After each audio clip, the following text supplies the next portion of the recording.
We got supply in the market, part 2. And again, remember, economics is exciting. So we're going to talk about this time with the supply curve, the 6 non-price factors that will shift the whole curve. And so the first one that we have here is the change in the price of resources, and I put up here land, labor, capital, entrepreneur. The tricky thing with this one also takes into consideration if there's a natural disaster. If there's a natural disaster destroying a crop or something of that nature, that's going to change the price of that resource but also affect the supply of it. So keep that in mind when you're thinking of this. The second one is change in competition. Remember, more competition out there in general with the supply. That means that there's going to be more supply. So that'll be a positive. Less competition means firms leave the industry, plants close. I know that was one of your guys' questions. That means there's going to be less supply. So don't think of it as an individual when it comes to supply. Think of it as the whole. Then you got price-related goods. Again, think of yourself as a farmer.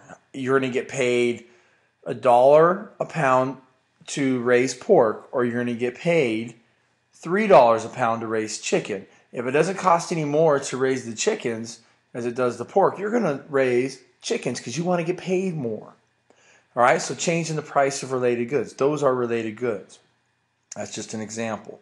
4, change in producer expectations. Again, you expect us to be going through a period, because the economic indicators tell us this, through a period of depression or recession, and you make luxury cars, you're not going to make as many luxury cars. So you're going to stop doing that. If the other is true, you think we're going to go through a period of economic growth and you make luxury cars, you're going to make more luxury cars because, again, people are going to have money to buy those. Number 5, a change in technology.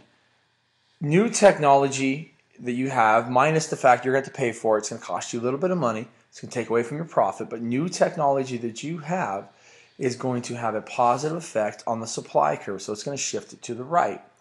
Old technology, when your technology breaks down, will have a negative effect on the supply curve because you won't be able to supply as much because you're constantly fixing it, machines break down, and things of that nature.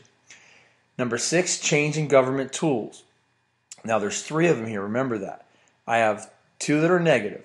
Regulations and tax. When the government regulates your business or regulates what you do, that's a negative. You don't want that. And when they tax what you do, again, that's a negative.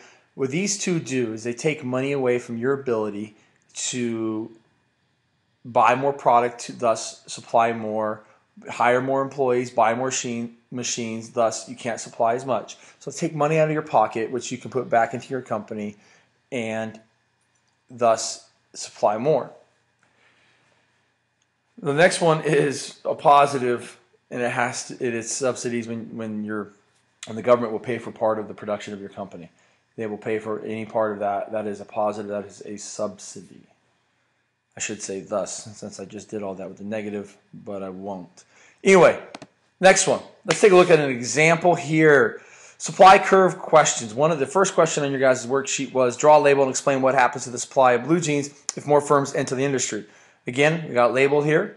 And this is a change in competition because there's more firms. So more firms means more companies. So the supply of it's going to shift to the right.